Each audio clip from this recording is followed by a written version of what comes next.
us a win, yo. Give us a win, yo. Give us a win, yo. Give us a win, yo.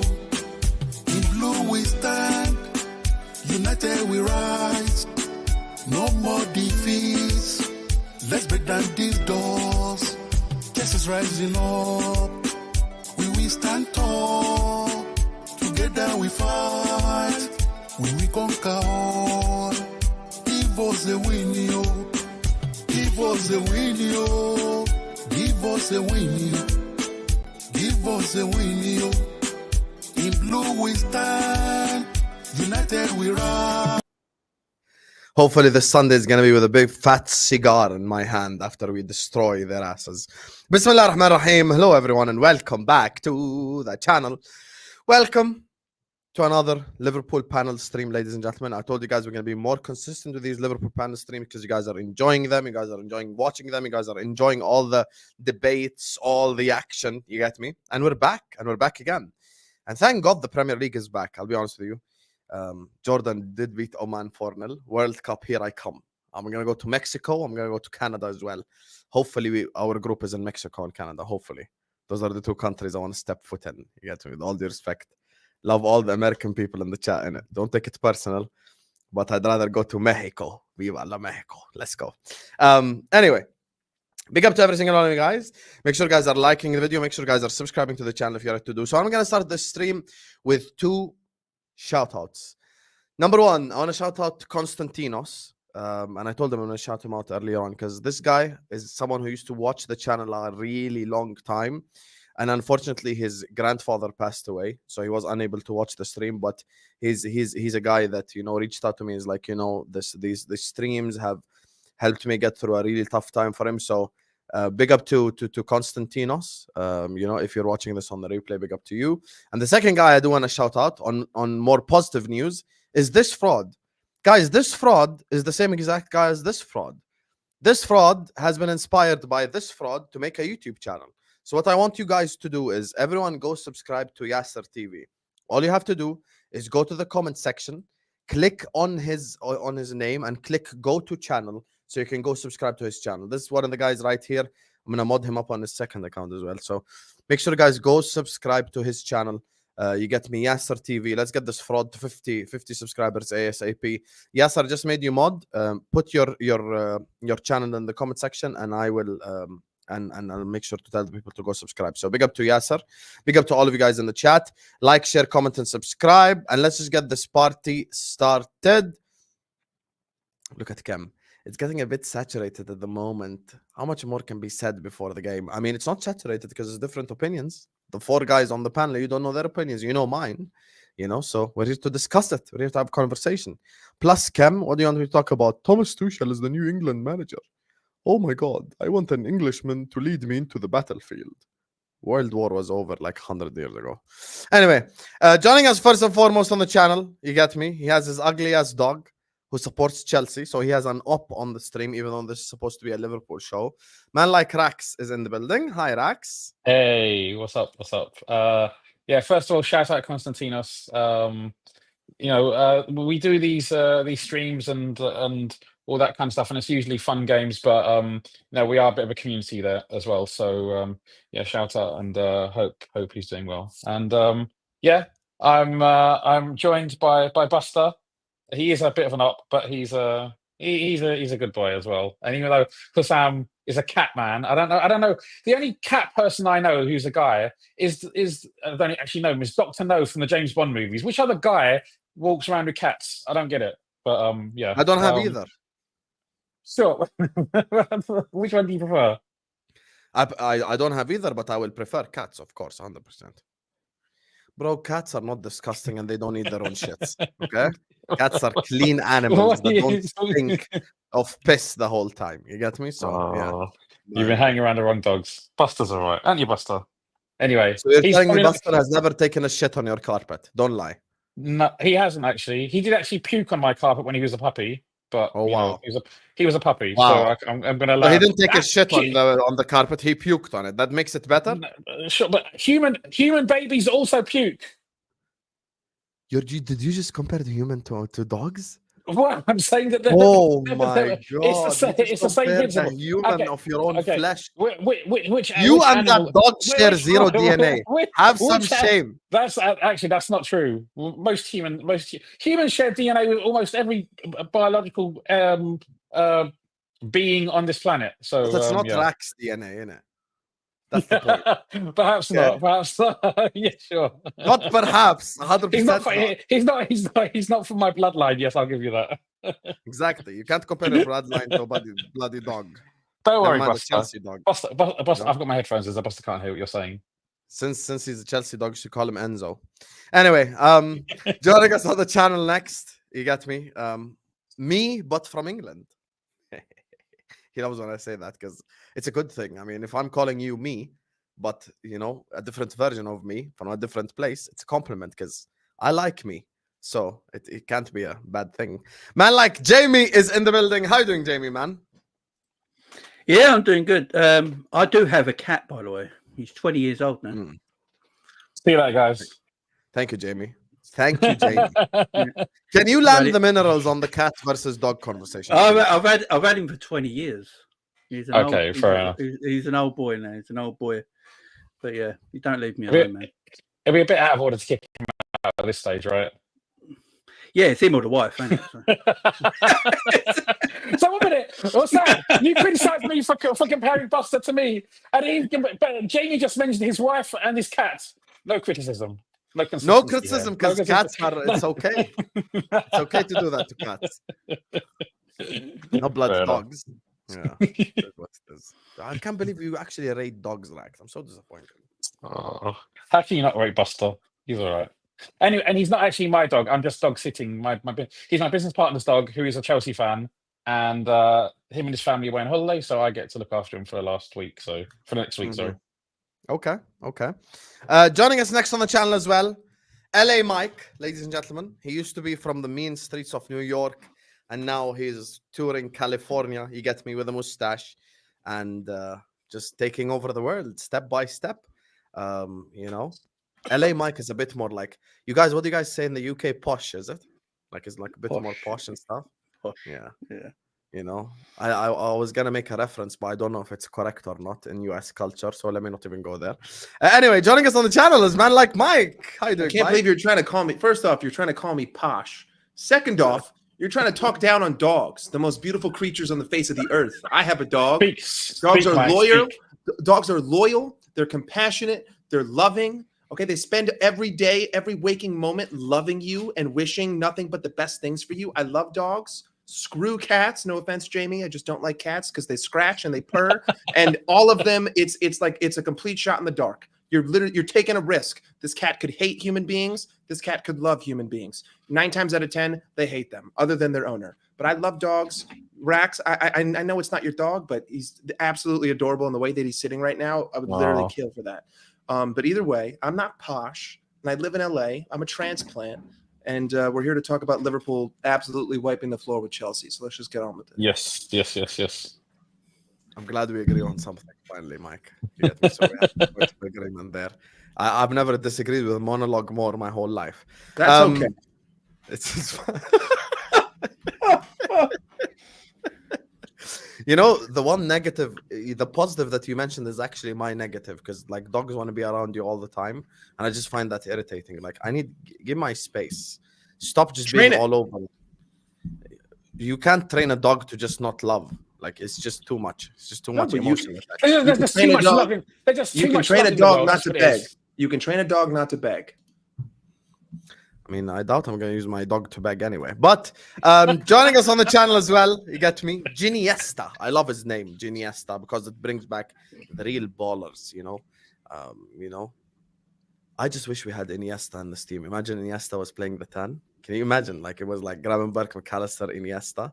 I think we would win like every trophy known to mankind, to be honest with you. That would be the best thing ever. But instead we got Conor Gallagher with the number 8. Anyway, joining us on the channel is man like G. How you doing, G, man? You're on mute.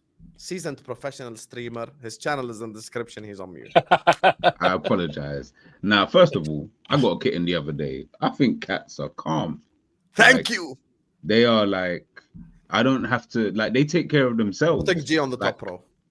Yeah, well, I should have been there to be fair. But yeah, they take care Cat of FC themselves. right here. Blasphemy. This is blasphemy. Like This dogs, is like FC you versus Dog see- FC. The This thing is is, see with dogs, yeah, I get where Mike and Rex are coming from. I get it. It's calm, like it's not a problem. But all that, like, you need too much attention. I got a 4-year-old as well. That's too much attention. Like, I can only give one of you the attention that I need.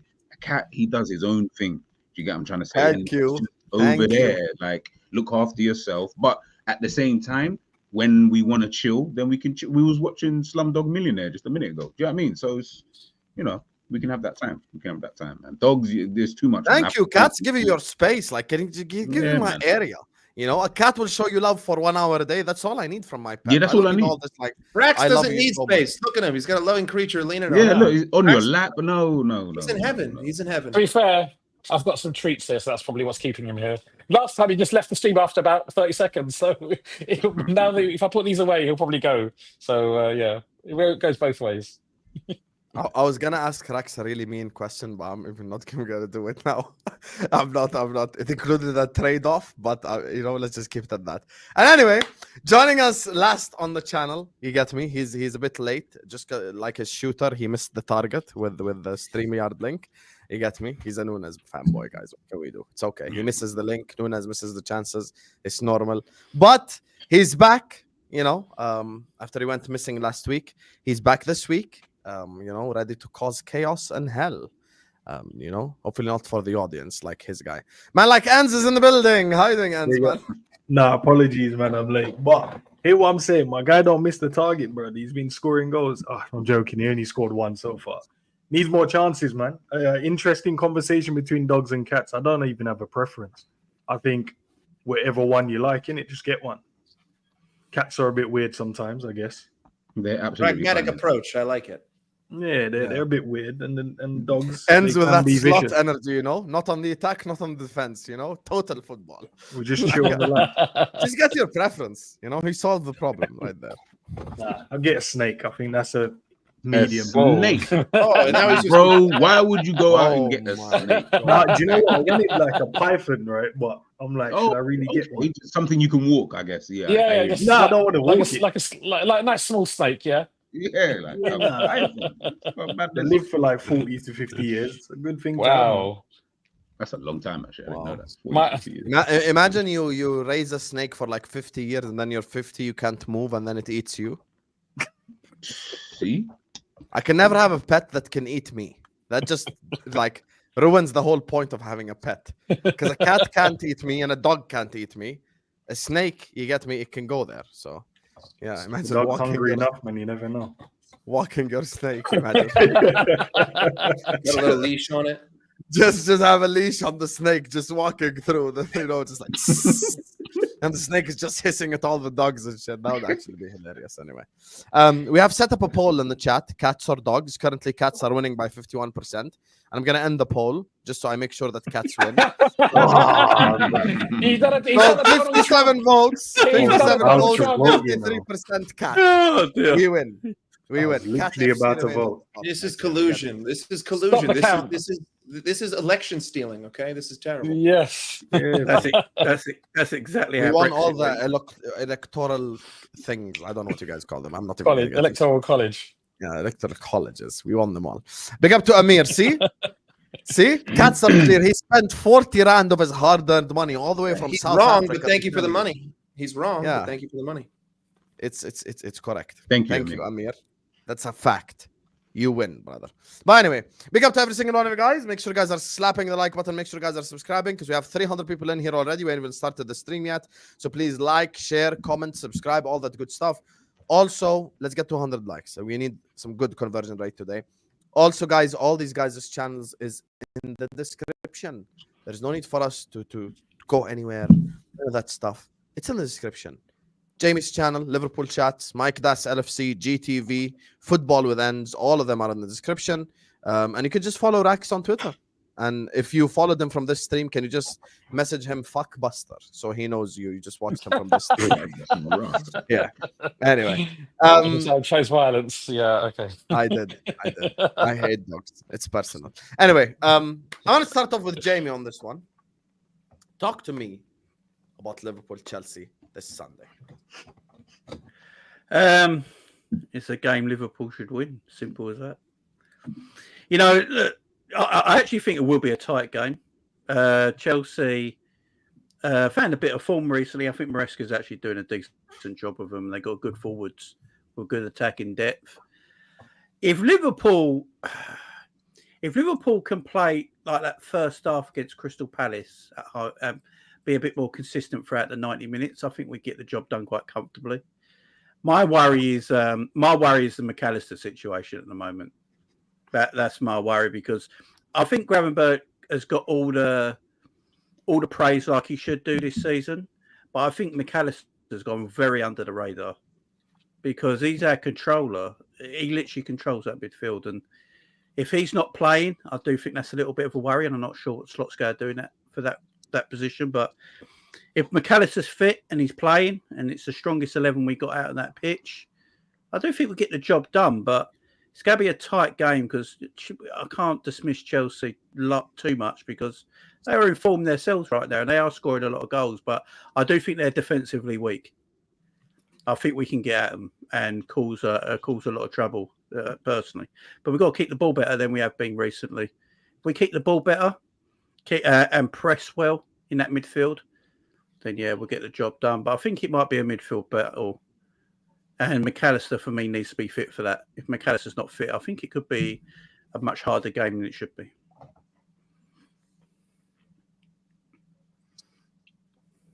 I think, listen, I think that the key to this game for me is how is Arnie going to slightly manipulate the way that we play. I don't think that we can go against this Chelsea team and dominate in the midfield because I respect their midfield. And I don't respect our number 10 and his ability to control possession. He gives away the ball too many times in the opposing final third. Now, while he does make up with it for his off-the-ball work, Chelsea has one of the most dangerous counterattacks in the world. In the Premier League right now. Going through this season on counterattacks, generally we outnumber the opposition, but I can only count on that so many times. And I know that a lot of the chances that we've conceded have been when we've been up 2-0, whatever. But that doesn't mean that those patterns of play can't happen when it's 0-0. To me, the key to this game is going to be let Chelsea make the mistakes.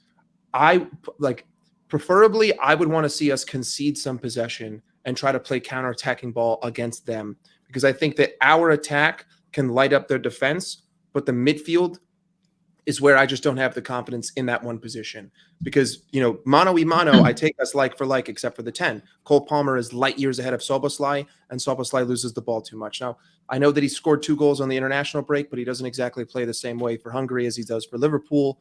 I'm also not saying just concede the ball all the time. Have your possession spells, but don't make that the center of the game plan.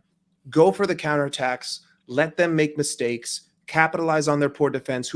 They're not going to have Wesley Fofana and they're not going to have Cucurella, so they're already going to be weaker in terms of who Maresca's first choices are going to be, and ultimately that's where we can capitalize the most. And if we get the first one on this team, that'll force them to open up.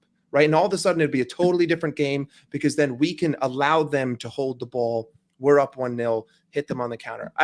The thing that I'm looking forward to the most is how is Arne Slot going to change his approach against an attack that everyone needs to respect? Because to be honest with you, the teams that we've played up until this point, I don't necessarily rate their attacks or respect their attacks and their ability to punish us. So it's going to be that whole ebbs and flows, pick and choose when you're going to play possession, when you're not, and when you're going to hit them on the counter. But if they get a counter attack against us, I know we've done well all season, but it's going to be squeaky bum whole time for me because they have killers.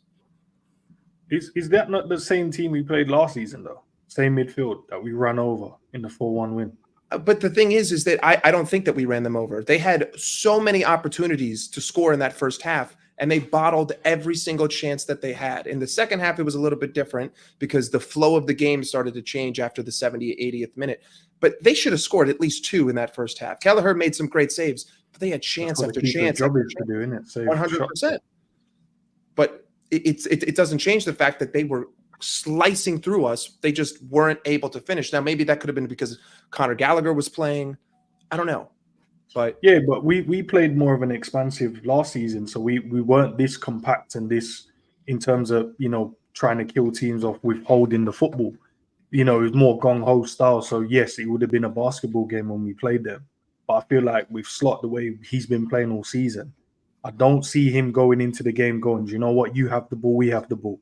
I think it will be, let's keep the ball as long as we can, bore them to death, move the ball when we need to move through the thirds, and then go and get our goals. But I'm not worried about their midfielders. Enzo and Caicedo, I know he stepped it up this season a bit, but yeah, it's not nothing that I'm going, oh my days, this is light years ahead that we need to be massively worried. Palmer played in the game last season, and he scored all them goals last season, got all them assists last season. So what's the difference between now and last season? We now just scared of him because he's just in the media being spoken about a bit more? What is it? Like, why are we so nervous?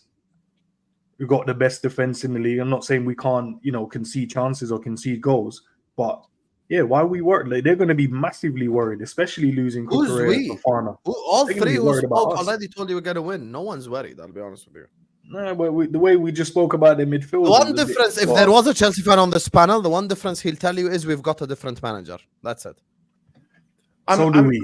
I'm not speaking. I'm not speaking from a scared stance.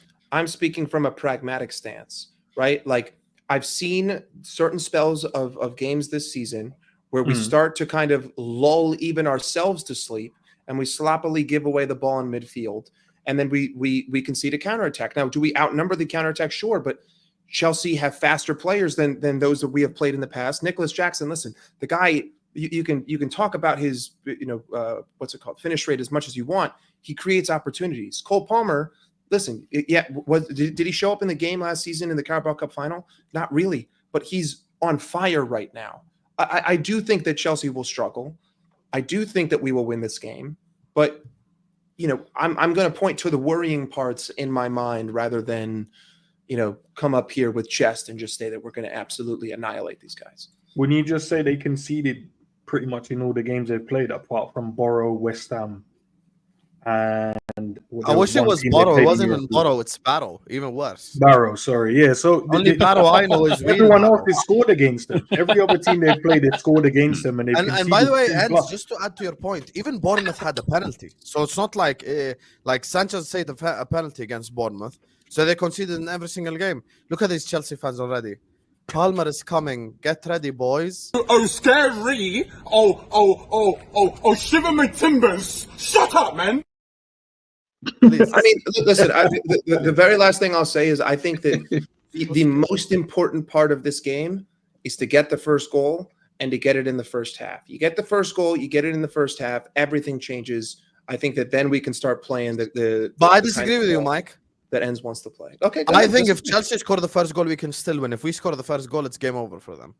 Well, I'm not denying that. I'm just saying, for my stance, the most important thing: score first, score in the first half. Put the pressure on them. They have more pressure on them than we have on us, to be honest with you. What's the massive worry then that you worried about in the game? What's like the massive part? Is it just giving the ball away, or sloppy? Sloppy dispossession in midfield leading to a counterattack? That's like, to me, that's the biggest worry. I don't think that Chelsea are just going to pass through our lines and chop us up like butter if we give them the ball. But if Szoboszlai loses the ball, and you know we have I'm not even going to say an odd man rush because I don't really think we've had many of those, but even an even man rush against this team, you know, if Cole Palmer's streaking, Nicholas Jackson, and Cuckoo, whoever it is, I'm going to be scared because of the pace and the quality of those players. And the fact that I don't have Allison. And I know that I've trusted Kelleher. He's the best backup you could ever ask for. But mentally, as a striker, you're thinking to yourself, I don't have to go one-on-one with the best in the world. I just got to go one-on-one with a top 10 keeper in the Premier League. I think as well with what you guys are saying in terms of like tactics and stuff. I understand. Here's the thing.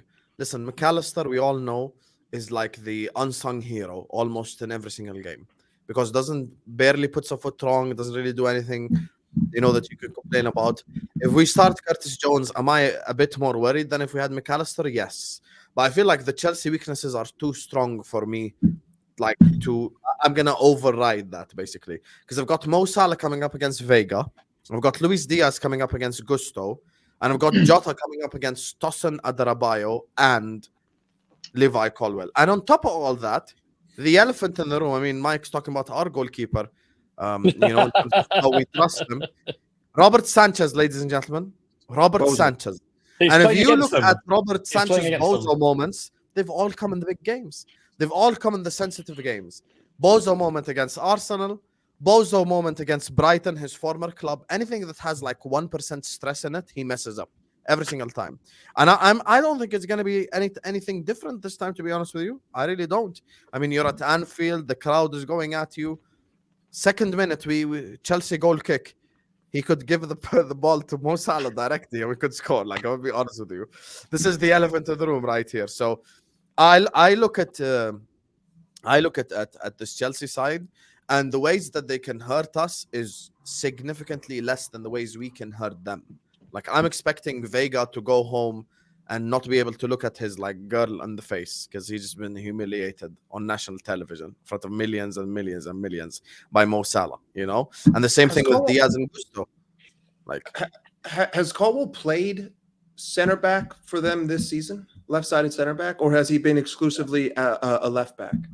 No, he's been left center back. Left center. Yeah, because Cucurella's the left back, innit? I was just getting flashbacks to Tottenham last season, and I don't watch enough Chelsea because they're kind of irrelevant to me.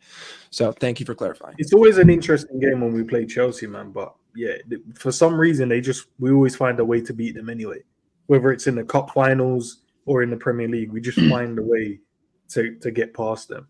I don't know what it is. Maybe it's a voodoo. I don't know what it is, bro. But for some reason, Liverpool come to town, bro. They miss chances, and then we just put them away. Look, I think that people have spoken about us and Chelsea in the same breath this season because they say we haven't played any strong teams, and I think there's a significant difference. The significant difference is that these players and this team have played against some of the strongest teams in the world and are capable of beating the strongest teams in the world and have proven to do so over the last few years. This Chelsea team has never done anything approaching that. So we have slot now, and there's a change of style to some extent. But we have a track record of having played at that high level, which they don't have. So I don't see us as being comparable yet. Chelsea have still yet to prove it. We have something to prove because we don't know what the bar is on the slot so far, and this will be probably our toughest challenge so far this season. But this isn't the barometer for me. The barometer for what we can achieve this season and how good we are is going to be in the upcoming games against Madrid, against Leverkusen potentially, against. We got Arsenal next We got Arsenal away next Sunday. Yeah, that's the real tough test. This is the practice for that game. This is the entree, if you want to call it that, right? But I expect us, because we've done so over the years and we've done so in recent years. Wait, which game is the entree? This one. And then you mean this one's the appetizer? That one's the entree. Yeah, exactly. I'm not even bougie, and I don't forget about Leipzig away. You're supposed to know this appetizer, entree, dessert thing. We also have Leipzig away next Wednesday too. So yeah, but what I'm saying is that I expect us to win this game, and not easily, but I'm predicting, and I want us to win 3-0. I think we should. There's a difference there between us and them, and we have to prove it on Sunday. But I don't have any doubt about it. No, we have to be serious about what we're doing, man. If we want to, say we're a big team, we can't be going into Chelsea being nervous. But they're a young team, they're a fresh team, new manager. They've got that kind of bounce. They're exciting players. But is there any senior figures in there when things are going against them? Is there someone that's going to be like get together, lads? Let's focus. Let's get. If that's going to be Enzo and Caicedo, I've not seen these guys even speak on a football pitch. Is that going to be Colwell? Who's that going to be? Is that Palmer? He's one of the most quiet guys. We've got a team full of leaders. Even if you don't want to think most of them are, there is at least 3 or 4 in the team. Things are going tough. We played against these teams before. We played against bigger teams than Chelsea, and we've come out on top. So Yeah, man. I expect us to go to that game and play and be very comfortable to an extent. I'm not saying they're not going to create chances. Of course they would. They're a good team, but I expect us just to put away our opportunities, man. Nah, as long as everyone's on job on the day, then yeah, I guess Liverpool could win the game. I think it'll be a draw though. I just think that it's got draw written all over it. I don't know, 2-2 or something like that. I just think that what everyone said though, I agree with. What Rack said, I agree with what you just said. Endz, I agree with what you said. But then Mike and Jamie, I agree with what they said in terms of how tight the game can be. And looking at it from a Liverpool perspective, I'm not necessarily, you're not worried about Chelsea. Chelsea are not that type of team. Like they're not that good in terms of where I've got to be worried. You're just more concerned with if you don't do your job properly, they do have better players than the ones you've come up against in recent weeks, i.e. there's a difference between Cunha and fucking Neto and Palmer. Do you get what I'm trying to say? Like there's going to be a massive difference between those kind of players, you know. So as long as I think Liverpool, they're not going to approach the game any differently than he has approached every game. It's the same game he's going to play, the same way, the same style. It's just going to be that. So whether that's just going to be enough, we'd have to wait and see. If anything, it'll be Chelsea who are going to have to play a different game because Chelsea obviously coming up away at Anfield, they know it's going to be tough regardless of who we played, what manager we had. So yeah, I think it's just one of those games where you just kind of look at it and think, let's just wait and see. I kind of agree with the midfield thing, but again, I don't know. That's not really where I feel like the game would be won and lost. I generally feel like it's just going to be who takes the chances, who scores, take it from there. I don't really feel like it's the midfield battle. Don't you think that equates our quality levels to them, which I disagree with? What, the midfield? No, I'm saying if it's like, I don't think it's a game of who takes their chances because we're of different qualities. I think we're a higher level of quality than Chelsea. We might be a higher level of quality, but we're not operating at that high, like that much higher of a level this season.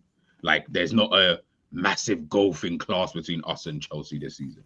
Like I don't think I've seen that once at all, to be honest. Maybe in players, maybe like one or two players, but as a whole, Chelsea have been really good this season. Like I can't sit here and lie. Do you get what I mean? But we have also been, really good this season.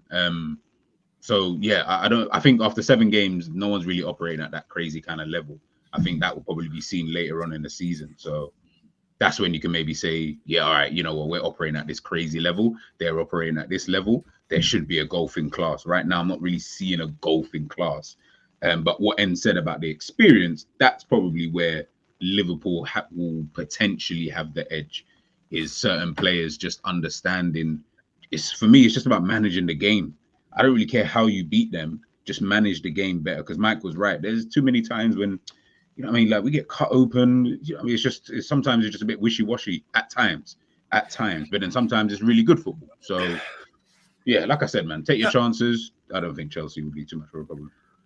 So the talk about is that Liverpool have not faced anybody yet, but neither have Chelsea. And the time Chelsea did face somebody, it was Man City, they got beat. So, all this, because that's all it's a whole discourse. I don't know about you guys if you hear the same, but the discourse I'm hearing is that Liverpool faced nobody yet, and this is going to be their first test. And, Chelsea lost, didn't they lose to Servette? They did. Yeah, 2-1. Yeah, I've memorized all the Chelsea results, I know them. 100%. I think They also beat Palace. Lost to Servette, drew with Palace, drew with Forest, lost to Man City. They beat West Ham, they beat Brighton. Forest isn't bad, okay? We've all seen they're not that bad. Have some shame and decorum. Sanchez saved them against Nico Williams. They could have lost with 11v10. I just said that Forest is not that bad. What do you mean? Oh. Okay, I actually get what you're saying now. Yes. I thought that 180 degrees opposite of what you said. No. Jamie, you want to know what's funny? Before the 3rd game week for Liverpool, they told us the same stuff. Before we went to United away, it was, Liverpool haven't played anyone serious yet. And I actually pulled up. I did the show earlier on MHF. Shout out Giuseppe. He was like, "This is Liverpool's first serious challenge." I'm like, "Okay, Giuseppe, didn't you say the same shit before the game that we went to Old Trafford away?" And he's like, no, I didn't say that because Man United are crap. Ha ha. I went back to the top 6 show he did on the Football Terrace, and I went to the same exact timestamp, and I'm like, he said this is Liverpool's first challenge. Just because we beat them 3-0 doesn't mean that Man United isn't a challenge for us. Same way, when we were crap 10 years ago, coming to Anfield was always going to be a challenge for Man United. This is normal in a rivalry. This is what you expect. So I think Man United was a challenging game for us. Also, AC Milan, not that easy of an opponent as well, you know. You look at and all these games, the thing that makes me laugh is every single one of those games, someone tells me before the game, oh, watch out, this might be the game. And then we actually come on the other end with the 3 points or with the win, and then all of a sudden it's like, oh, you played no one. Can you make your mind up? Yeah, this played no one is a bit, because if you look at Arsenal's results, you know, they had difficult games against Leicester and Southampton, who just got promoted. You know, but everyone just says when they win, their games and coming back from behind and conceding goals, it's the mark of champions. When Liverpool win their games, it's games we should have won and we haven't been tested yet. So I do think there's a different discourse for Liverpool. I honestly do. I don't know why. It should be the same for everyone if no one thinks of us like that. You know, if rivals don't think of us like that, they should, you know. The only thing that's changed at Liverpool is the manager. The players are exactly the same, you know, and these players are quality players. So again, I just don't understand this discourse. I really don't. It winds me up a little bit. I ain't gonna lie. I think, in fairness to Arsenal, though, they have had Villa, City, Brighton, PSG, like. Arsenal have had a tough start. They've had and the fact that they've. I just meant the goals they conceded against Leicester side. They struggled against those kind of teams, but for them to come out 0 losses and we've got 1, the reality is, you know what I mean? You're going to look at that and still say Arsenal would look stronger, technically speaking, just because you were able to come out of those games, no losses, and you're still, you know, up there, point behind us or wherever it is at this moment in time. But in regards to Liverpool, listen, if we slap Chelsea 5-0, everyone will say the same thing. They'll say, but Chelsea weren't really shit. But we just, we know that. No, not everyone's gonna say the same thing. Easy there, brother. Okay, no. I don't know if you've realized the Husam v Chelsea rivalry. Oh, I'm gonna give Chelsea fans hell. No. And the thing is, I want us to, because I'm tired of the conversation about Palmer being world class, because he's not a world class player. I would love it if we just went there, win 5-0. He has a shit game, get sent off or whatever. Like, that'd be fantastic. That would actually be amazing. That'd be amazing. I would absolutely love it. But whether that happens, I don't know, and I don't really care. I just want to get the 3 points. But listen, man, it's so early in the season, that I feel like people are so. You said it the other day on one of the first shows that we did like recently about are people getting too giddy with like Liverpool and stuff like that. And I was thinking about it the other day, and I was like, it's kind of true, but not just for Liverpool. This is kind of for everybody. I'm like, it's only like 7 games. So the reality is, it's true, to be fair. Yeah, do you know what I mean? It's like, I don't look at this game, like, for me, this game is more important to Chelsea than it is to Liverpool. Liverpool could still lose this game, and I can guarantee we'll still finish ahead of them regardless. You get what I'm trying to say? Like, I'm that confident that we would finish ahead. I don't want to lose, but do you know what I mean? It's just one of those things. Whereas for Chelsea, of course, listen, you're a team that's just spent, God knows how much in money. Your team is still new. You ain't won nothing. You're I mean, but you're a good team, and you're showing, okay, you can kind of do stuff. We've already won. We've already been the Don Dadders. I mean, we've already done our thing. Now it's just more about, can we really we're going into our second phase. You're going into your 10th phase in the space of 2 years. So we're in a different kind of space. So if we lose, I'm not saying that, yes, you want to lose, but if we lose, it's more, I guess it's just a bigger thing for Chelsea than if we beat Chelsea. I'm not going to be gassed. I'm like, okay, we beat Chelsea. Yeah, that's not, as I think Rax or one of you said it about, I'm not measuring Liverpool by Chelsea. No way. That's Arsenal next week. That's City. Yes, that's the reason. I'm still going to be pumped. I don't know about you guys. I'm gonna, if we no. I'm not saying. Of course, you know what I mean. That's what I was telling Mike. Remember 2 weeks ago when I was like, Mike, the real test is Arsenal, not Chelsea, please. Because Chelsea, we should be beating Chelsea. The reality. That's the reality. Mike has joined my side now because Mike says we're going to slap Chelsea as well. So hold on. backpedal. First off, a month and a half ago, I told Marshall to his face that we're going to wipe him 3-0, and I told him to clip it. But regardless of that, Perfect. I still think that it's a test, right? Like this isn't like the SATs or whatever, your guys' standardized test is to go into, college, but it's still a test, right? Like this is still an exam that we have. This is the toughest opposition that we will have faced in terms of form. I mean, ultimately, this team has scored more goals than we have in the Premier League. That's just a fact. I don't care if you want to if you want to make stipulations on some of the goals, like Cole Palmer's 4 goals, 2 of those were completely horrendous and should never have been goals. That's a conversation for a different day. This team can score. And we have shown that at times we can fall asleep on the counter and concede chances. Just look at Crystal Palace, right? Just look at Nottingham Forest. Just look at Ipswich Town.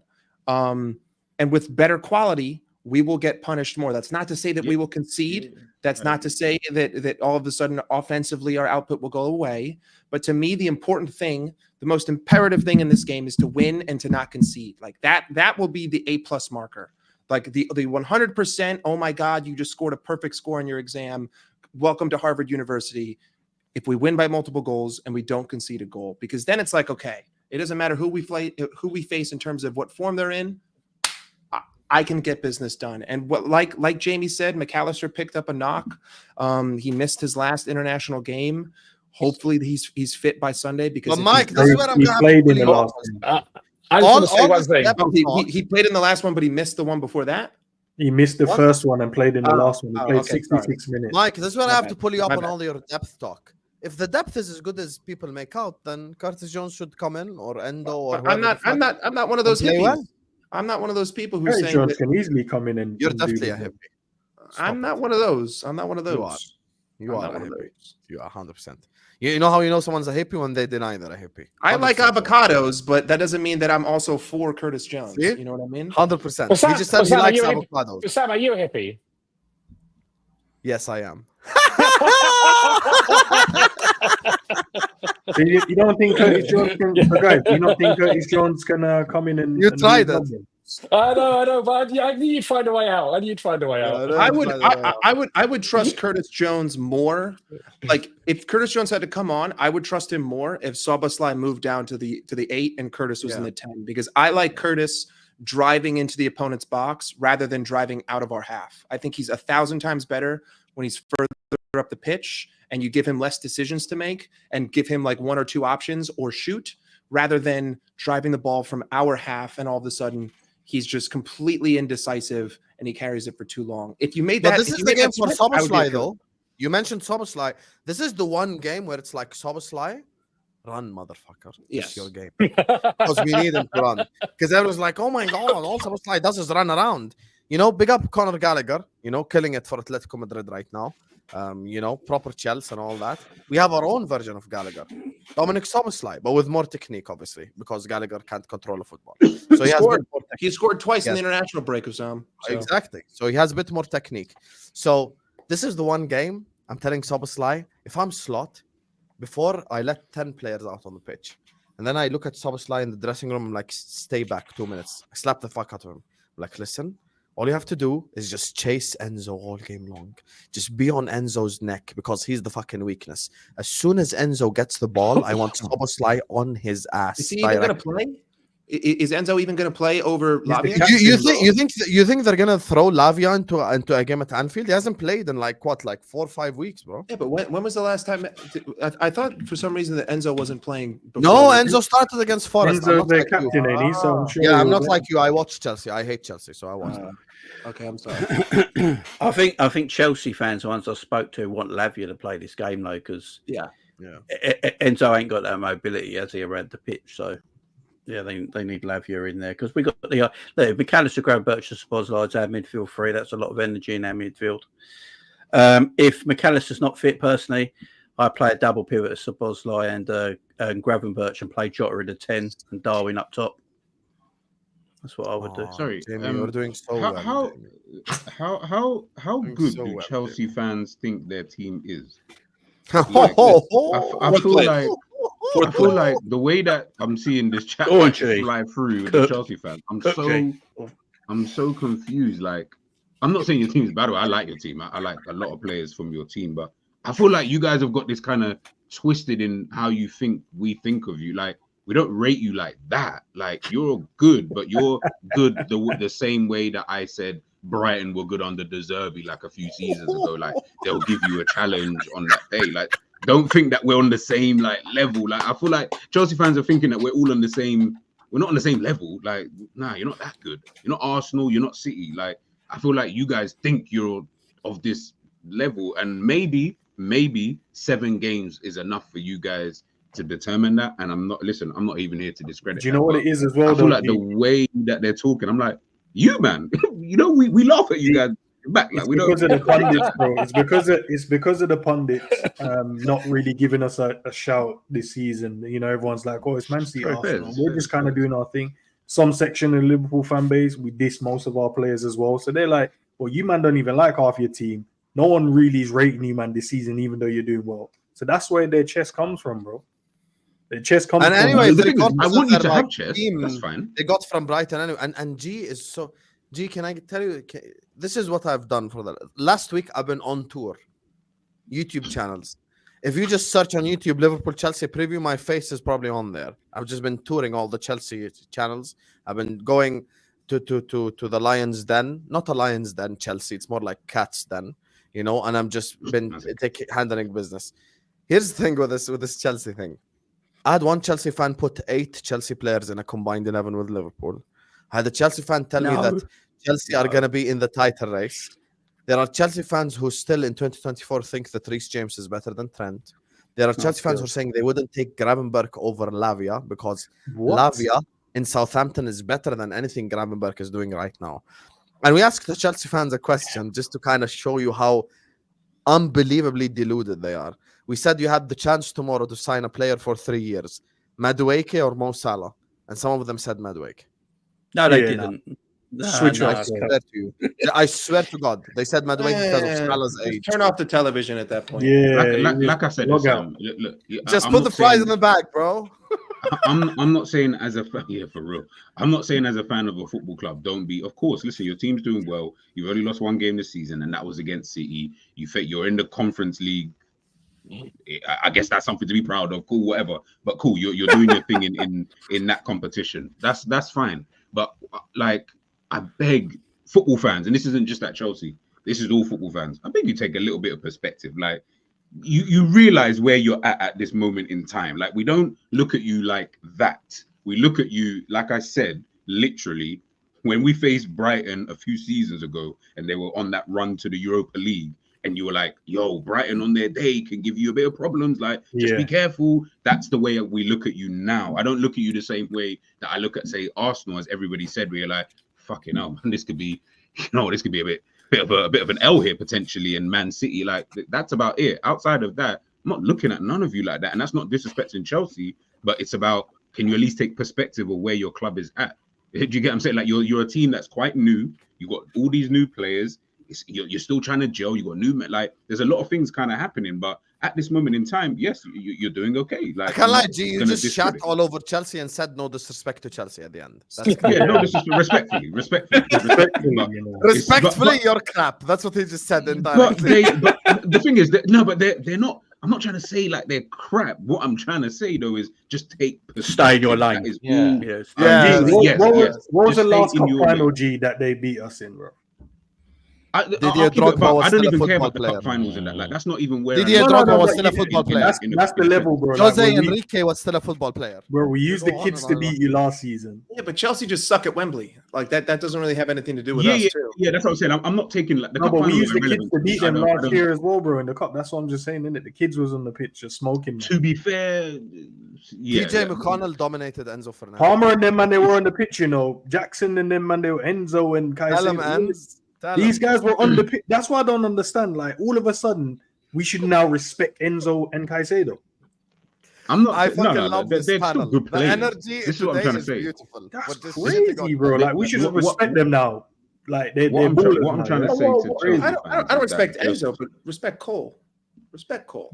No, Cole. He's a fantastic player. Let's not lie. He's a very, very good player. I'm not going to lie and say he isn't. What I'm trying to say though is that I feel like Chelsea fans are talking from a perspective of you are the City, you are the Arsenal, you finished second in the league recently, you finished ahead of Liverpool, you've been doing a madness, you've now just spent 600 or whatever million pounds in the last 2 seasons, and now you're taking your team to this next level, where I'm like, you realize when we were shit, you were dog shit. So the reality is there is a gulf in like levels in that kind of sense. But for this game specifically, yes, I look at you the same way I looked at Brighton a couple seasons ago, where I was like, you know what, man, like Matoma and Welbeck, there could be a problem on their day. But if they're not on their day, then well, how can you say all this and say respectfully? That's so because I'm trying to be kind, Sam. But He's that's so you read too much of the Toma chat, and bro. Welbeck, and you're like respectfully. Yeah, because the chat was annoying me. Like, I was He seeing read like too Chelsea many of fans the chat, bro. talking I saw about their them. team, and I was like, okay, you realize you man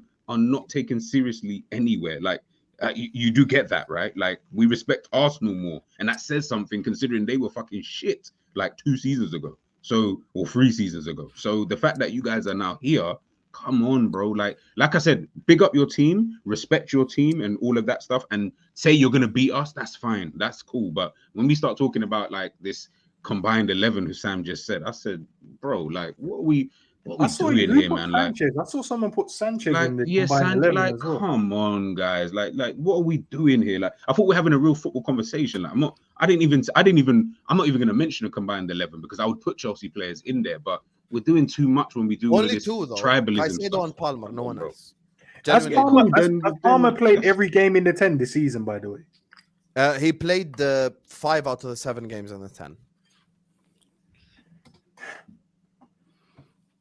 Either way, man, I couldn't give. Listen, Palmer's good. He's the one player you looked at and said. So we just shut him out the game. What happens to the rest of their team then? Nothing. They're crap. That's what happened. Nicholas Jackson. I guess that just. You need someone to pass the ball to him, bro. That's the problem. Oh, scary. Oh, shiver my timbers. Shut up, man. Nicholas Jackson. I'm scared. Hey, respect him. Respect him. I don't have to respect shit, bro. Fuck Chelsea and everyone. Respect that plays. Sancho is listen. You got Sancho as what? Like, yo, Sancho. Do you know what I'm saying? Guy been on 350 a bag. If this was 2017, I'd be so scared. Fucking hell, yeah, that's a long time ago. That's all 7 years ago, you know. Yeah, I remember when he was like amazing for Dortmund. They were like, oh, what? Yeah, bro. Like, listen, I don't know what's gonna happen on the thing. And like I said, it's a bigger win for Chelsea than it is going to. Yeah, no, that's fine. Like, it's not gonna be looked at by Liverpool fans like, oh my goodness, we just beat Chelsea. It would just be more like, oh no, we beat Chelsea. All right, cool. We got our collect 3 points. Let's go on to the next game. Let's get ready for midweek.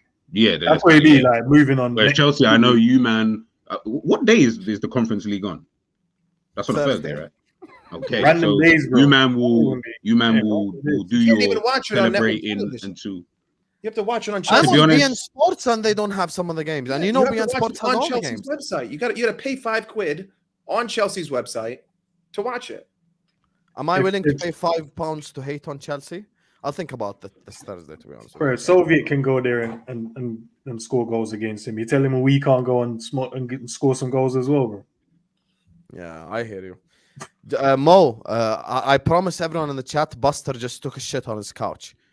That 100%. Don't lie. Don't lie. Say the truth. Yep, he took a shit on the couch. It's so obvious. You can tell. You can just tell from his face. Das is not worried. None of us are worried. None of us. If G, who's probably the most sensible, least banter person in this whole panel, is telling you he just little bro the fuck out of Chelsea for the last half an hour, then I'm not worried, bro. I know. Yeah, I'm right. You know what, Sam? Big up to Chelsea. Listen, you lot do your thing, but I promise you, if we come back here next week Friday and we've beaten you, I don't even want to see you Chelsea fans in the chat. I don't want to hear from you. Just go back to beating. Bro, who's even in there? You know what? Who's in their group? Chelsea fans, let me know who's in your conference league. Yeah, I think they play Panathinaikos this Thursday. Oh, scary. Mighty. Big up to Castor who says, big up. I'm gonna go to a couple of these superchats, guys. We have 500 people watching. Let's get to 250 likes at least. 50% conversion rate. Let's get to 250 likes ASAP. Big up to my guy Castor says, imagine yourself as an old man and you fall in your pool by accident, dog would unalive himself to try and save your life. Cats will watch you drown. Why are you as an old man? Why are you as an old man in the pool? I've taught my cat how to press 999 on the phone. It's all cool. You know, he's got. Hey, Jamie, you'd still drown by the time they turn up, bro. You'd have drowned. No, because I live next door to the police station, so hopefully they will just come over. They have to. 1 minute. No, you live next door to a police station, and yet you've also gone to the trouble of teaching your cat how to dial 999. That's an incredible backup. That is, you've got to have it, you know. I've got a wife and 3 kids. You need backup. You need backup. Sorry, can someone tell me they're facing a team called Noah? See, look, you're facing a man from Jesus times. Yeah, Noah. Yeah, this is where I know it's just this is long. Like, I'm actually Noah was pre-Jesus. That's how. Oh, sorry, yeah, Noah was even, bro. That's even before Jesus. Can you imagine? Before Jesus, is that what country is that team in, by the way? No, it's Old Testament. BC. BC, is that what you're saying? They're from the Armenian Premier League. Let me just tell you. Let me tell you the names of the clubs that Chelsea are facing in the Conference League: Panathinaikos, Noah, Heidenheim, Astana, Shamrock Rovers. Shamrock Rovers. By the way, the last time I heard that name is when they played Real Madrid. That was the last time I heard Shamrock Rovers. Yeah. Oh, I remember that friend. Ronaldo's debut. He played against Shamrock Rovers. Big up to my guy Lex, who says Don Husam. Big up panel. There you are, Lex. Big up Lex. Just go back to Castor's super chat. He mentioned like him dying. He also mentioned him dying in a pool. This is first world problems, right? So exactly. You got a pool. You're kind of doing okay. And if you're worried about that, just get like. I've got a paddling pool. Does that count? I mean, if you're right about that, just get the Tiger. McAllister is a good player, but that said, people overrate him. Gravenberch is level skill of him. Zubimendi is also level skill of him. Ryan, what is his sentiment last What season? is this McAllister hate? Ryan never shared that sentiment last season either, bro. So what is the McAllister hate dead about? food last season. Calish is the Argentinian Harry Winks. Like, wow. I know it might be too early to say it, but you know what? I'm just going to be fair, the quality in the chat, you want him sold. Is that the case? Did you say I just said send him back to Brighton as a joke, innit? Oh, okay. Yeah, fair. Yep. And you know, someone messaged me. I'm not even going to say anyone's name, but you know, YouTube police do exist. Someone messaged me 3 weeks ago and they're like, you keep bullying Ryan, man. You keep saying all this shit about him. And I hope once and for all people get it, bro. Like, people just, if you can't appreciate a jugador like Alexis McAllister, you can't appreciate anyone. That's the thing. And you know, I get what it is with Ryan. He just likes dribblers at this point. Because anyone who could dribble nice is a good player to him. So yeah. Can I tell you Ryan's worst ever take? Okay. Go. If we're at 170 likes. If we get to 200 likes, I'll tell you Ryan's worst take right now. Everyone on this panel will vomit if you heard it. That's how bad it is. So everyone, please hit the like button right now. 200 likes, and I'm gonna reveal to the whole world Ryan worst take.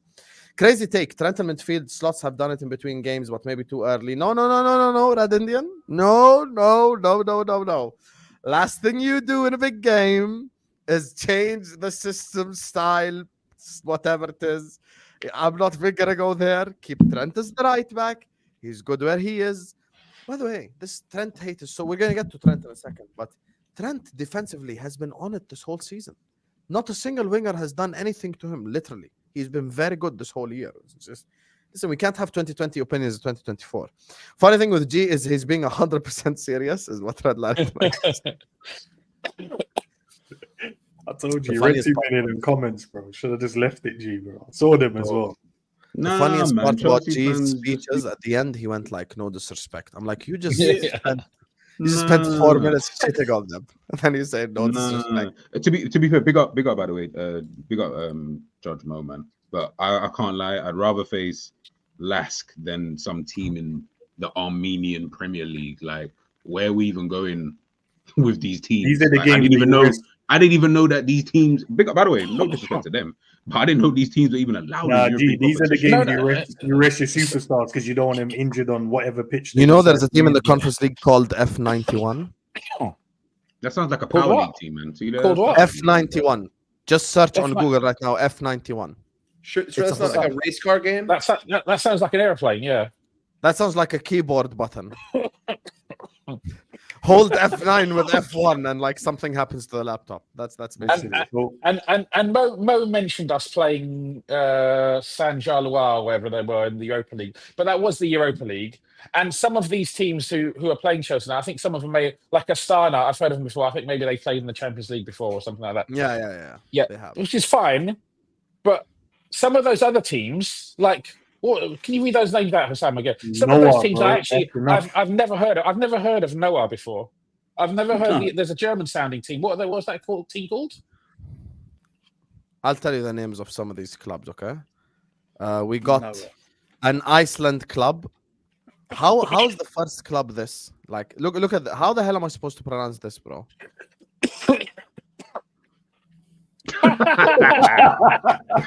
No, that is actually. I can't pronounce that. Northenberg. Where are they in their league? Bottom. No, they're not. No, they're top of the Iceland league. Oh, they're top. Come on. Petro Cub. Who the hell is this guy? Why is it a petrol club? Wow, they're third in the Moldovan league. That's mad. Moldovan league, you know. The New Saints. Welsh Cup. Oh my god. 16 Hold on, check. What was the score at halftime? Sorry. 1-0. I doubt there's any information about that game, to be fair. Hey, do you know what? Why didn't we draw some of these teams, bro? Yeah, you don't like that. Like, come on. The man them rack up DAs in that one. That's crazy. What would have feasted, bro? There's a club called Borat. They're second in the Bosnian league, bro.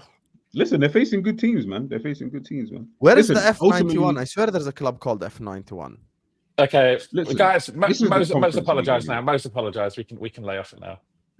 Okay. Yeah. You know how usually when you get like a Portuguese side that's like Benfica, Porto, for them it's Vitória Setúbal. At least I know them. To be fair, at least I know them. Yeah, we know them. I'll give that a blight.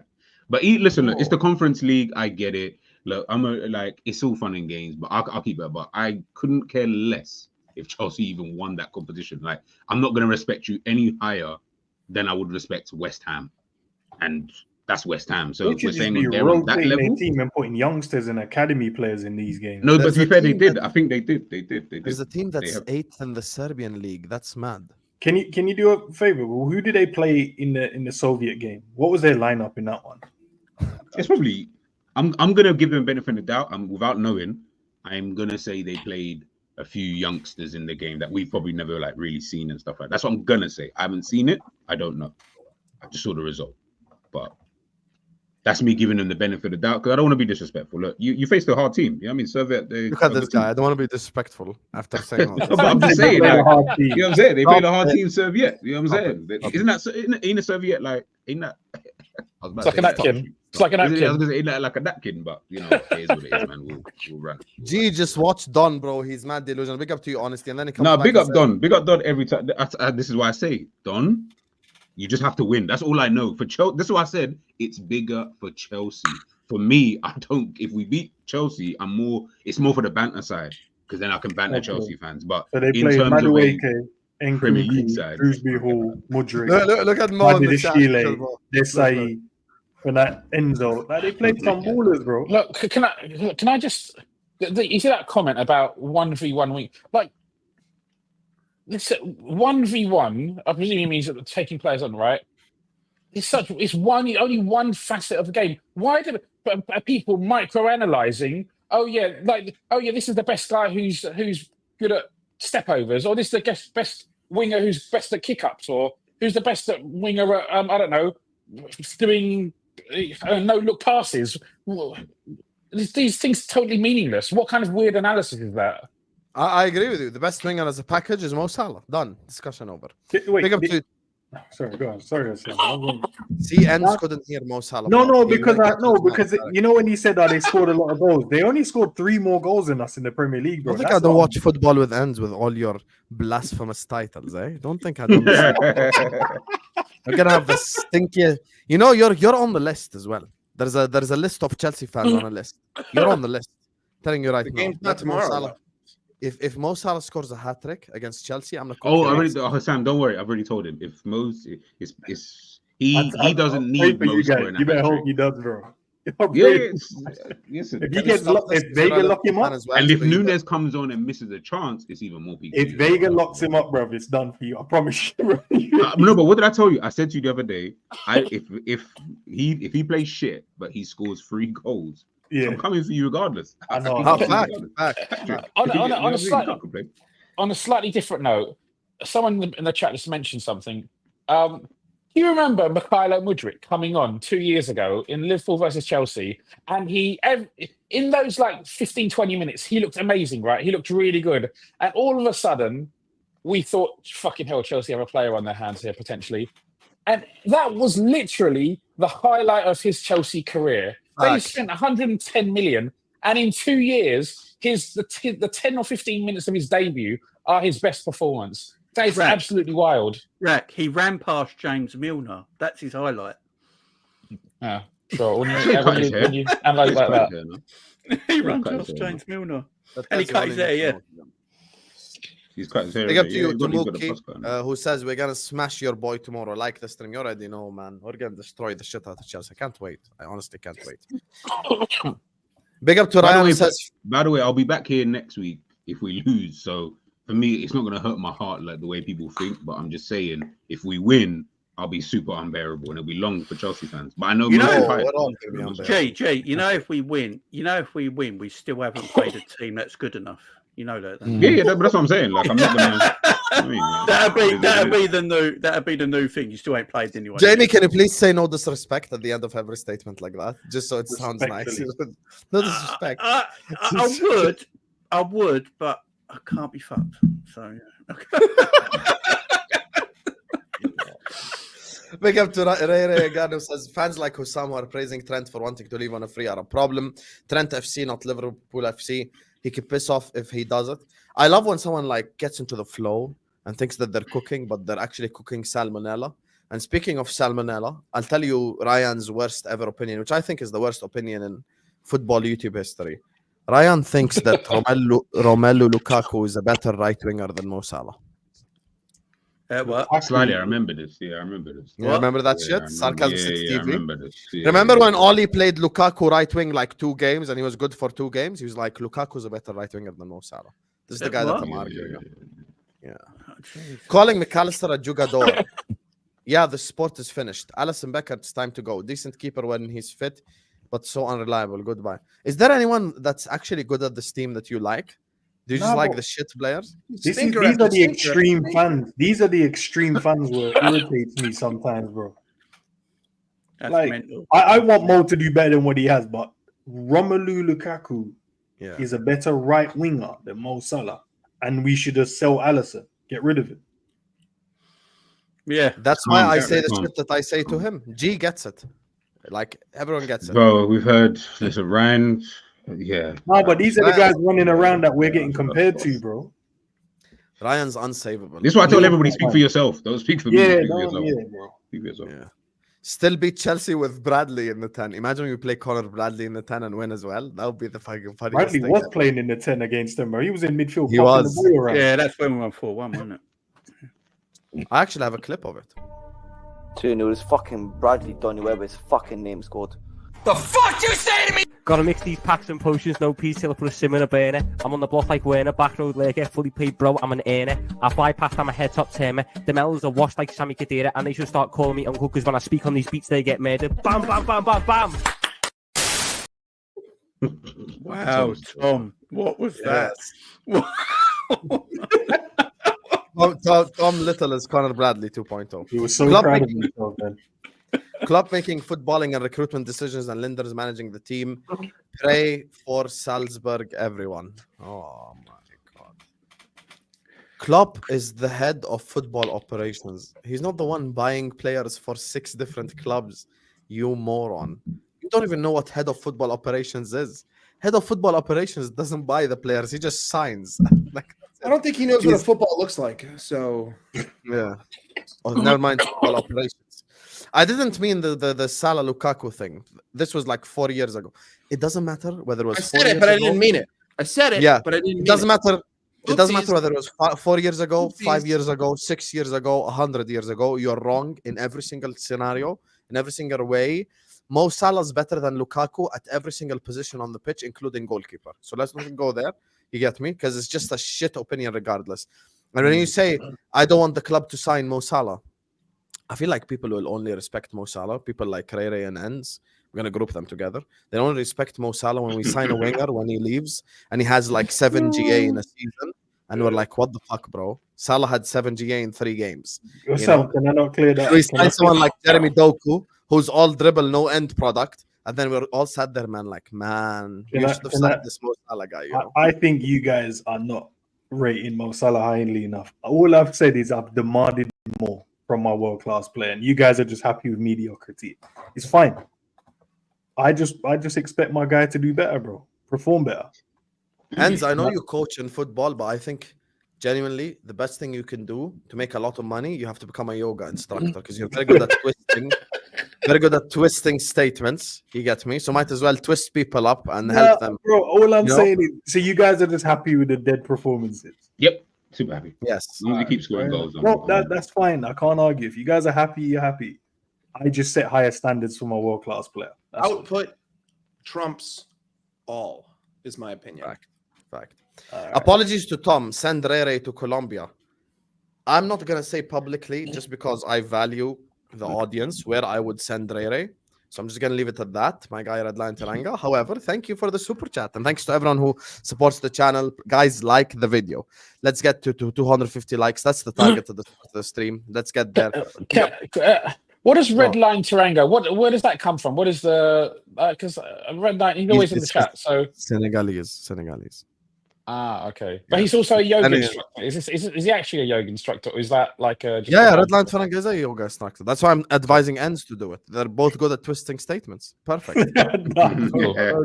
Hey, if you could twist a statement, you could twist a person up and just make them think that yoga's a thing. When it's not a thing, yoga's just spicy. It's stretching. If Mo probably does that, he might be able to, dribble past his players, bro. Actually, Mo does do yoga, but I don't think it's clearly not, bro. Yeah. Anyway, speaking of Trent, you get me. Trent contracts, this whole thing, you get me. It's kind of been like completely different reactions over the last, maybe let's say 3-4 days where it's like there was a day where it's like it's almost like Trent is headed to Madrid, and then the day after it's like Trent is staying and shit like that. I want to hear Jamie's opinion on this because he's saying at the start he said something. I want to see what he thinks on this Trent situation. Yeah, look, if I'm Trent Alexander-Arnold right now, it is a difficult position that you're in because Real Madrid are literally there and they are asking for you. There's definite questions there for Trent to ask himself. And, Liverpool is his club. He's been there 20 years. It's difficult for him. He must be in a situation right now because he's going to be a free agent. It's probably his only chance, I would say, that he's ever going to go to Real Madrid because I don't think Liverpool would accept a transfer offer for Trent if Real Madrid came in with a transfer offer. So he's probably sitting there thinking, look, Real Madrid, the biggest club in the world, no matter what anyone thinks, they are the biggest club in world football. The players they got in their team, he's probably thinking about it. But for me, you can't lose a 26-year-old player of his quality for free. It's the worst kind of... You just can't do it. You've got to sign him up. Now, I don't know what he wants a week. All the rumours I keep hearing is 300 and 350 or 400 grand a week. And, Liverpool should give him what he wants, which I hear. I think he signs. I think he's just going for a bit mentally at the moment where he's not sure. And Liverpool's his club, that's where he wants to be. But Real Madrid is there, and that is a pull at the heartstrings, man. And he's probably thinking about it. But I think we'll lock him down. give him the contract that he think we can work out. Good deal, good pay.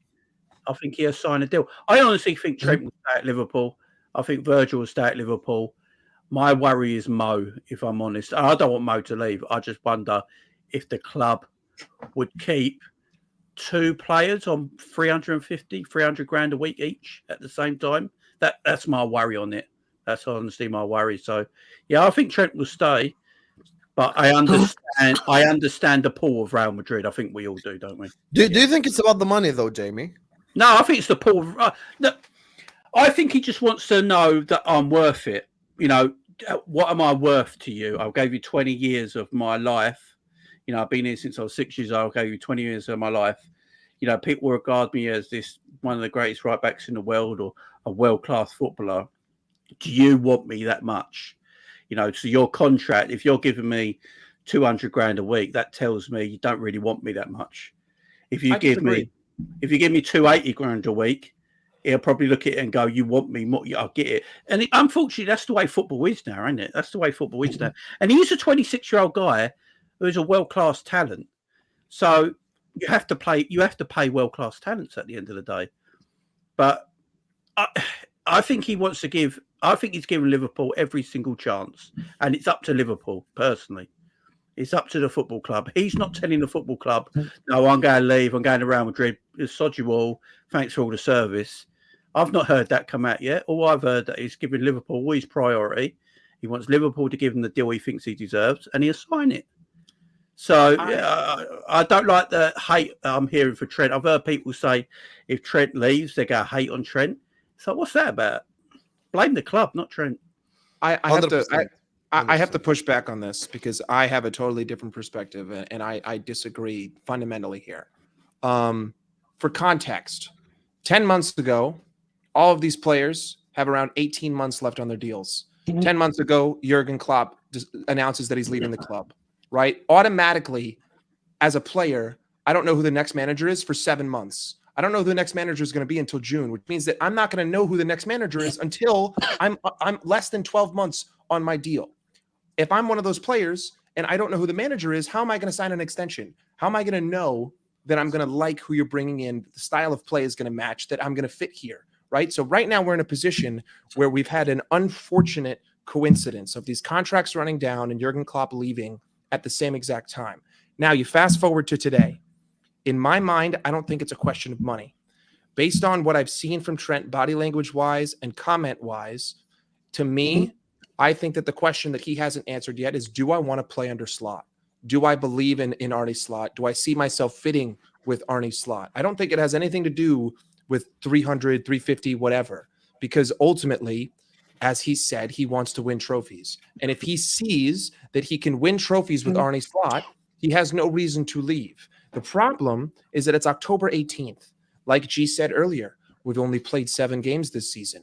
There's no possible way to know if Arne Slot is definitively that guy yet. Now, for Virgil and Mo, it's a little bit different because they're both past the age of 30. And at their point, they have to kind of think to themselves, especially Mo, if I score 20 goals a season for 3 more seasons, I'm like the second highest goal scorer in the history of the Premier League. For Virgil, I've been at this club forever, and there's been no outstanding reason for me to leave. And for Trent, I'm 26, and Real Madrid's knocking on the door. Now, I know that if I go to Real Madrid, I will be surrounded by the best players in the world. Maybe I'm 5th or 6th on the pecking order, but my probability of winning trophies is at its absolute maximum, not to mention that I could potentially go out there and get Xabi Alonso. But I have Carlo Ancelotti, who's just a born winner. So the question that needs to be answered, which I don't even think can be answered until after this, 2024 fiscal year, is, do I believe in Arne Slot and do I trust myself in his system? And I think it's a little bit harsh to blame the club because ultimately, like my pre-context, it was a terrible situation that just happened to coincide with everything.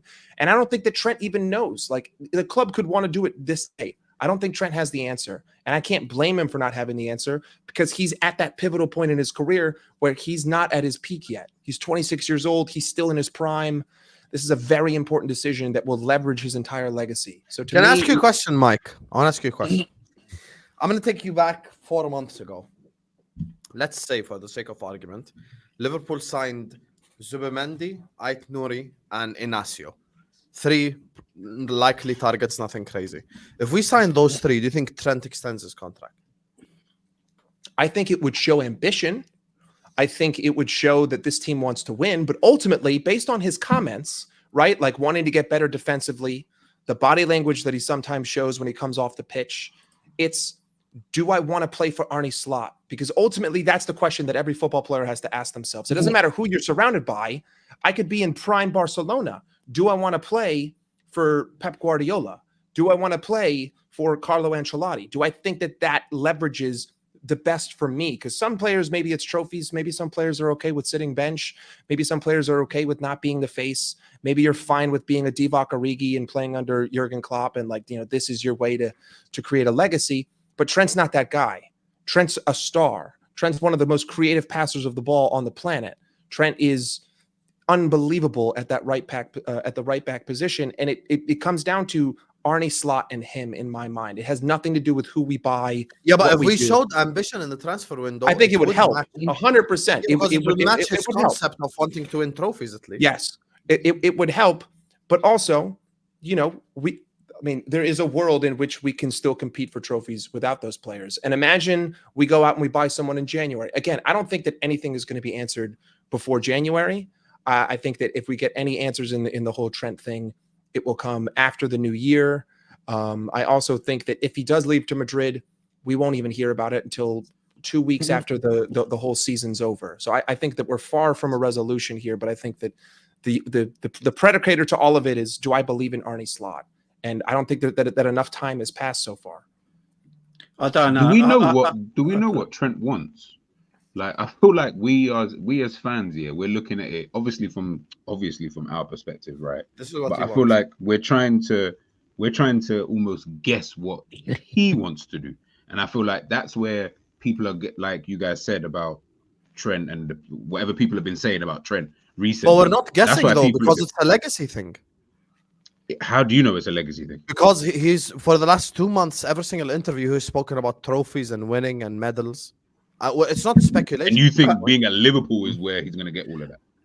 No, so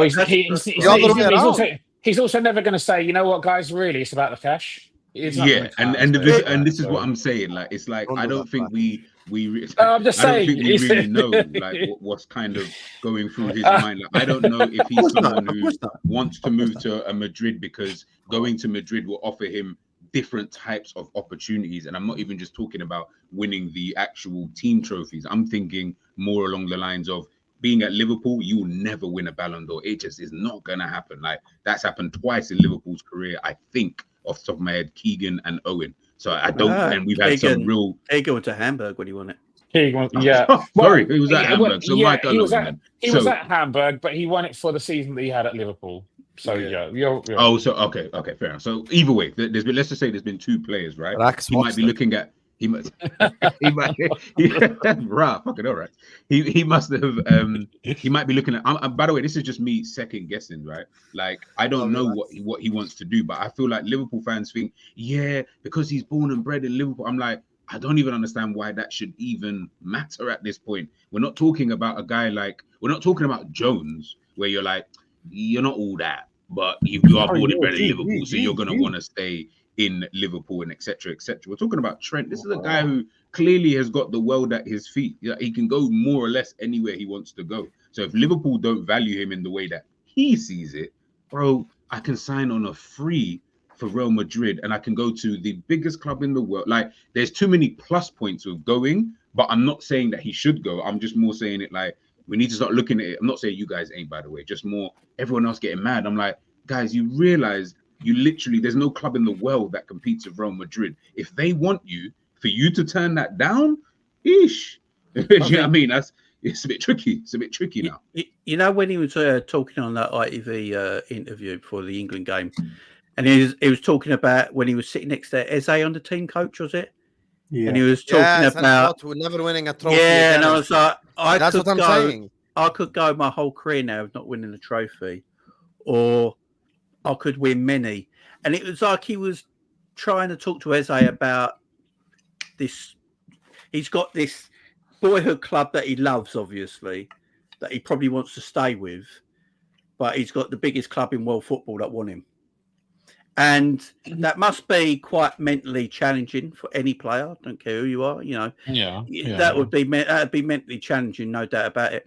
But I do feel like I think Trent wants to be paid correctly. I do. He sees. Look, his agent is his brother, I believe. Yeah. His agent will see Reece James on 250 grand a week. You're telling me that Trent don't want his brother, his agent, or whoever don't want more than Reece James? But is Reece James on 250 grand a week? Is that true? 250 grand a week. Yeah. Because I mean, obviously Trent is But a that doesn't unique surprise talent. me though. But how many fullbacks are on anywhere near 200 grand a week? Like Trent's the second highest paid right back in the league at 180 grand a week. He's the second highest paid right back. Only Reece James is on more than him. Well, I mean, Just but that's also probably globally. Then, if that's the case, because I can't imagine there's any fullback being paid in Spain or in Italy that's getting paid more than them either, right? So, now you're saying he's the second highest paid fullback in the world. Yeah, I'd probably feel like he'd want to be more paid than Reece, in my opinion. What do you guys think? What's the two pros that you guys can think that you'd want to stay at Liverpool for? We had to take the money aspect out of it. Do you think there's anything that will keep him there? You can have a more impactful legacy here than you would at Real Madrid, and I don't even think it's a comparison, because which was the next point that I want to also pose as a question to you guys as footballing fans, right? Like, try to take your emotion out of it and view it objectively. What has a bigger impact? Trent winning, maybe 2 more Premier Leagues with Liverpool, or another Premier League and a Champions League. Let's just call it 3 major trophies, right? Like three big ones. 3 big ones with Liverpool, or being a piece of 5 big ones with Real Madrid. Oh, congratulations. You won the 20th Champions League with Real Madrid, and you've won the 979th La Liga with Real Madrid. Like, kudos to you. Also, you're playing second fiddle to Jude Bellingham, Mbappe, Vinicius, Tchouaméni, Valverde. Which one makes a bigger impact? Which one, in terms of just objectively speaking, would weigh more on a player's individual legacy? The Real Madrid one, like, I don't even understand how that's even, like, you realize the Liverpool one is just for Liverpool fans. The Real Madrid one is a global thing. It's a global and remember, and you said he's going to be a piece. For all we know, he's going to be a vital piece of that. Yes, team. and he probably backs himself to be a vital piece. This is where I say, like, I'm not saying you're wrong, Matt. He might. Not it was a question. Yeah. So, for all we know, one. he might not be that. Quick one then, guys. Things like him saying he wants to be the captain of Liverpool Football Club. Do you think he was just saying stuff, or do you think that no longer matters to him now? No, I think things can change, bro. Yeah, but you want to be captain of a ship that's going somewhere. I honestly, the question that I asked to Mike at the start, like, I genuinely believe, had we made signings this summer that shows that the club is ambitious and wants to win, I think he would extend the contract, because he wants to put his prime in the hands of an ownership, in the hands of a football club that wants to win actively. That's it. It's not because if all his talk is just trophy, then even players, they've already spoken. It's pathetic. The fact that Virgil van Dijk speaks about transfers publicly. Alisson speaks about transfers publicly. Mo Salah speaks about transfers publicly. So obviously it's a conversation that's been happening in the dressing room or something. People have spoken about it. We want fresh faces. We want new faces. We want ambition, blah, blah, blah. Ultimately, it's going to be a bit of everything, right? Like the whole legacy thing, the idea of him staying at Liverpool for the rest of his career and being the main man and all that kind of, that's probably going to play some part. The idea that we can continue to challenge for trophies and continue to be playing at the elite level. Remember last season we didn't play in the Champions League, right? A player like Trent needs to be showing displaying his talents in the Champions League year in, year out. And maybe Virgil's contracts and Mo's contracts and investment into the squad, all these things will play a part. We're not stupid, and they're not stupid. Him and his representatives, they'll be weighing all these things up, like Jamie said, and we just have to hope to some degree that we can find an agreement to continue. And Trent wants to continue, and the law of Real Madrid, which is he said he wants to captain Liverpool, but then Real Madrid is an appealing challenge for somebody. Like also, so it's going to be somewhere we just have to hope. Listen, Real Madrid is appeasing definitely for him, and that's a fact in it. Like most players would love to go there, but I feel like we've edged too much over to the side that he's more likely to choose Real Madrid when we've heard him say certain things that he wants to be at Liverpool Football Club. And I'd rather go with what he said than what we assume based on this team. And I'm not saying either is wrong, but I'd rather just go to the latter and go, do you know what? He said he wants to be the captain in his football club one day.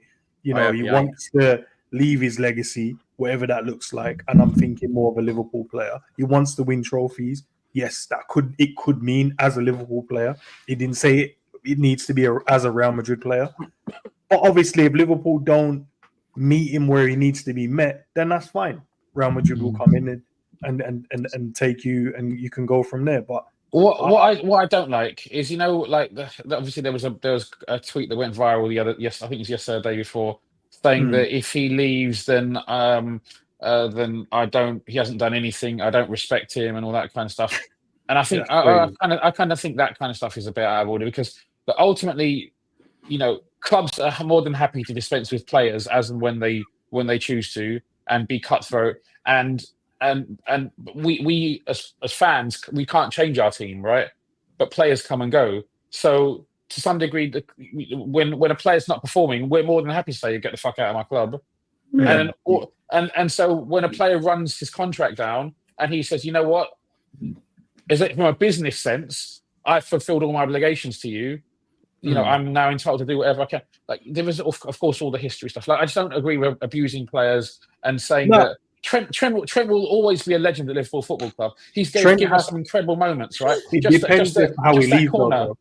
I think it depends how he leaves, though. No, I think for an example, if the club, all right, say for instance, the club said we've tried everything and we've offered him whatever, and then he says he wants to leave, I think that's where the backlash from the fan base will come from. But if Trent goes, I've told him exactly what I want, and I don't think it's not reasonable, and the club chooses not to, then I think if he leaves, he will keep that respect intact, and then people will be like, do you know what? It's the club, it's FSG, it's blah, blah, blah. To come back on that then, because you said, just play devil's advocate, right? Because you said if he says something that doesn't seem to be reasonable, like he thinks is reasonable, what if the club don't agree that is reasonable for someone? But then that's not what the fan base won't care, because if look, people are already saying pay him whatever in it. We've seen some, which I don't agree with, because he's not that good. He's not that type of player where you need to pay him. They're saying pay him whatever. If he comes back and said, look, the only thing I asked for was 300k, for an example, most of the fan base will be like, yo, you should be able to pay your guy that. They're like, well, that's true, but I don't think he deserves to have that as a club. The fan base would then switch and go, look, you've lost Trent because you're penny pinching, all of that. So then Trent will keep his respect intact. But if the club goes, we offered him, say, 280, and he said, nah, I don't want it. I don't want that. I don't want it. I want to go Real Madrid because they're going to offer me 350, 450, whatever. Then there will be sections that say, we should have paid him that. They're gonna... But I feel like people will be like, nah, you're a waste, man. You should have stayed. I don't think ever, when speaking about Trent, I've ever included money, because I genuinely believe the least relevant bit in this whole conversation is the money. I think he's probably going to get similar money at both clubs, but it's just about legacy and trophies, and that's it. And look, if he sat with Michael Edwards, Richard, I'll put it to you this way. In the next 2 months, if Trent signs an extension, I know for a fact we're signing someone in January. I know for a fact they've had the conversation, because you can't keep going on about trophy, and then I make it about the money. It's obvious when a player cares about the money. It's obvious when a player wants to win trophies. This is his prime. 26 to 31, you're going to play your best years. He's been talking about improving, getting better, and he has improved and gotten better. So yeah, for me, it's just a legacy thing. Anyway, but also the manager stopped him from. He wanted Zubimendi, obviously we know that much, but it was more like speculation and links with other players. It weren't like we offered for them. So the manager is part of this as well. He decided the squad was good enough. Oh, I completely disagree with you. Do you think Arne Slot knocked on Michael Edwards' door and says, "Give me Zubimendi or no one"? No, but okay. I'm just saying we know he wanted another midfielder, but I'm talking about as general. If that's enough to keep Trent and go, one player is good enough to keep him, then No, that's what I'm saying. I'm saying I'm looking at this team, and obviously this team needs pieces. And by the way, even adding a player of Zubimendi's caliber alone, yes, it would help. Just Zubimendi alone helps. Because like these players want to see fresh faces like as well with them, because they're like, bro, I've went to war for the last 4 years with the same exact thing and I've gotten nothing. I just want to use the. Can I put it to you this way then? Can I put it to you this way? What's the positions we saw from a fan base standpoint? Left back is obvious. Left back, striker, midfielder, center back, DM. Center back. Yeah, okay. So we were saying we needed all of these players, but we know the manager only went after one player. Like, it's not like we offered and didn't get other players. Yeah, but at the same time, we were told that we were good with our forward line depth, and out of nowhere we signed. But the manager came in and said, it's a pleasure working with these guys, and they're very good players. So I'm happy. You heard what I just said. We were good with the forward line depth, but we just signed Chiesa. So I'm not going to go based off of reports. Logic dictates that obviously Slot didn't assess the squad for a month and went like, yo, I just need one player. Like, come on now. Like, I'm just being... You might say, Husam, you're speculating. Husam, you're this, you're that. Yes, I am speculating, but I'm using logic to speculate. It's not like I'm using crazy scenarios. I'm just saying, listen, guy assessed the squad. He didn't get the position that he wanted, which is the DM. And obviously there were other positions we're interested in. The Ait Nouri thing in the summer was not a lie. Algerian reporters have zero reason to lie. They're not going to gain followers based off of lying of Ait Nouri to Liverpool story. I still remember his name to the day. Abdel Hamid, every day, wake up, tweet, Ait Nouri wants to join Liverpool. That shit is not made up, bro. And Mo Salah, by the way, I know this for a fact. Mo Salah actually recommended us sign Ait Nouri to the club. We obviously, there are players we liked. Why we didn't go in for them? Lack of ambition, lack of strategy. Just the absolute stupid decision to just assess a squad for 2 months instead of sign players. And I think this is where we're at right now. But anyway, listen, I don't want to keep you guys for too long. Let me just do a couple of these super chats before we wrap up. Since he signed this contract in 2022, Salah doesn't deserve a pay rise. Oh, what the fuck? Since 2022, Ryan, no one other than Erling Haaland has more GA than Mo Salah. Even at his age. So if he doesn't deserve, then who deserves in this whole front line? Because you want Diaz to sign an extension. So how can you make that make sense? You know what's funny is that I remember when the first game of the season, the first 2 games of the season, when I think Mo had 2 or 3 goals or something. Obviously, everyone was, and I want Mo to stay, and I want him to sign an extension. But obviously, at that point, everyone's like, we need to sign him. How can we not have signed him? This is crazy, blah, blah, blah, blah. And obviously, now his performance has still been good, but it's not quite at that level. And it goes, and this is why you can't judge things based on fans. Hopefully, the club see the value his contribution so far. And I think he is deserving of a new contract. I can understand, though, and I think last time when we discussed it, we kind of agreed that there needs to be some kind of limit on it. And, it is getting to that time when things could, it could be this year, it could be next year, it could be 2 years' time. And hopefully it's 2 years' time. He stays with Liverpool for the next 2 or 3 years. And, that would be an ideal scenario. But I can understand. Yeah, but he's still even at this age, still scoring goals, still getting the first 3 games of the absolutely, season. 100%. He got 6 GA in 3 games. He literally had an effect on every single game, including performance before Endz comes off mute. Big up to you, Ryan. Big up to him again. It says, just imagine if he signs Zubimendi in January. Gravenberch and Zubimendi together. It will be a sight to behold. Quadruple incoming if it comes. But your logic is just not logicking. Because you think Van Dijk is the good player. Oh my God. You think Alisson should leave. Trent should fuck off. You just said it yourself. So you rate Van Dijk. I know for a fact you don't rate Konate that highly or Robertson that highly. So you rate Gravenberch, Diaz, and Zubimendi and Van Dijk. So you think we're going to win the quadruple based off of 4 players. So is it like Van Dijk is going to win us the Prem, Gravenberch going to win us the UCL, all by himself, and Zubimendi is going to win us the Carabao Cup, and Diaz is going to win us the FA Cup? Is that your logic or something? You're so illogical. One day you're going to learn the sport, and it's going to be on my hands because... or divine intervention. There's no other solution.